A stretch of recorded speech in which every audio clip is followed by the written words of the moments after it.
Well, hi there, and welcome to Today You Learned About. This is the show where we put the oh in Oh Canada. When you think of Canada, you probably think big friendly country full of mooses, moosai, mini meese, whatever.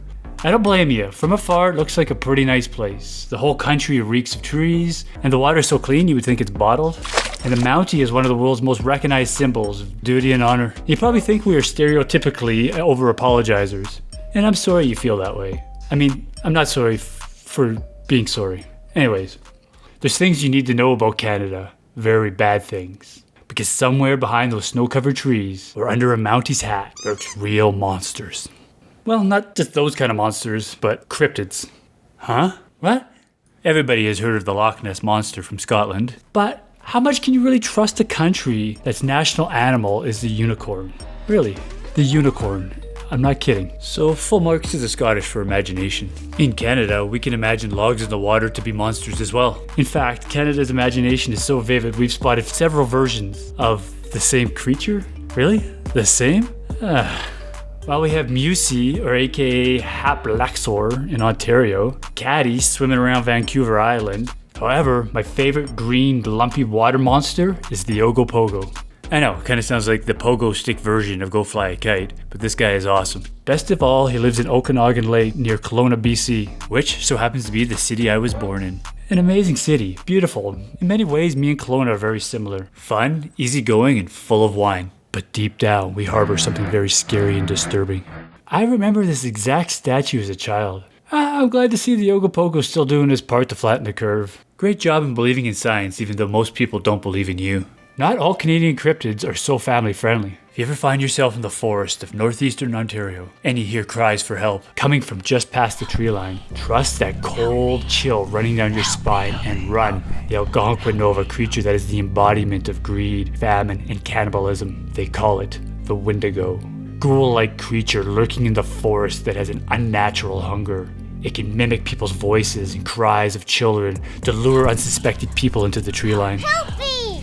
It moves through the scraggly woods with lightning speed, and despite its emaciated appearance, the Windigo is the strength of 10 men. Once it has you in its grasp, there is no escape. If it does not consume you, it is because it senses a darkness in your soul. Slowly over days, it'll torture your mind and fill you with the hunger for human flesh. From that moment forward, you will forever be a Windigo as well. Your heart will freeze colder than the Yeti's balls on the shady side of an iceberg. Hey, come on. You will become emaciated with sunken eyes and gray, rotting skin. Your teeth will be yellow daggers in a forever hungry mouth. You know that exact look if you've ever walked into a 7-Eleven at 3 a.m. in the morning. There's two different types of clerks. The chubby no-nonsense lady with all the makeup, and the skinny Windigo-looking motherfucker. She does the thinking, he does the stinking. Canada is the second largest country in the world, but a large portion of its land is tundra and uninhabited, except for the Inuit people. Or you can call them the Eskimo if you're a real hoser. In the tundra, the danger comes in many forms, like the blinding blizzards and the man-eating polar bears and the dirty, dick-touching Yetis. What? Dude, come on, get your facts straight. I'm from the Himalayas in Nepal. Nothing is more feared than the Qalupalik. What? Picture a mermaid, but the bottom half is a fat seal, and the top part is a mixture of Laura Ingraham and that girl from The Grudge. Long, stringy black hair over dead eyes, face made of scaly green skin. It hides at the water's edge with a sack on its back, just waiting for a child to wander close enough so it can grab it and shove it in its sack. I guess getting a van with good snow tires wasn't an option. The creature was probably made to scare children to stop them from wandering off into the unforgiving snow and ice, which makes sense. I also imagine it could have been made up by some careless mother who wasn't paying attention and let her child wander off into the snow. Looking good, Sulaktarak. You're cuter than a seal's belly button. Oh, go on, you know how I do.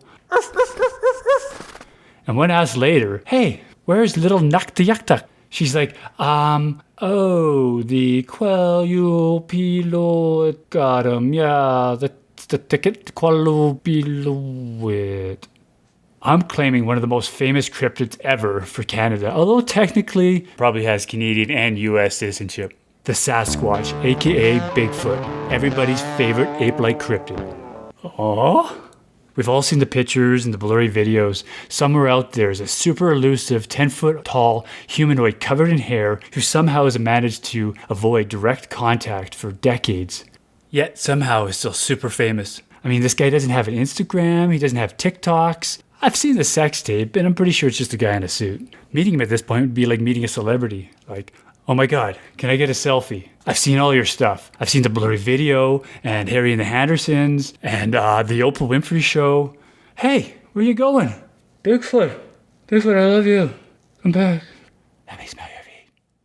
However, don't be fooled. This lovable hairy biped is the gateway drug to conspiracy theories. Start you off with Bigfoot and some fun beef jerky commercials. Before you know it, you're down at the bus station sucking dick for QAnon hits, telling everybody that the earth is flat and 9/11 was an inside job. You're better off booting up on some black tar heroin. At least you won't wake up in bed next to Marjorie Taylor Greene, realizing that you've wasted the last 2 years of your life talking about Jewish space lasers and how the abominable snowman killed JFK.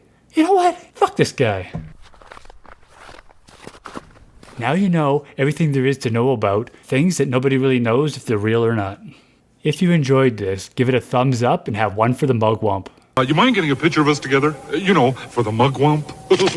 So long and stay frosty.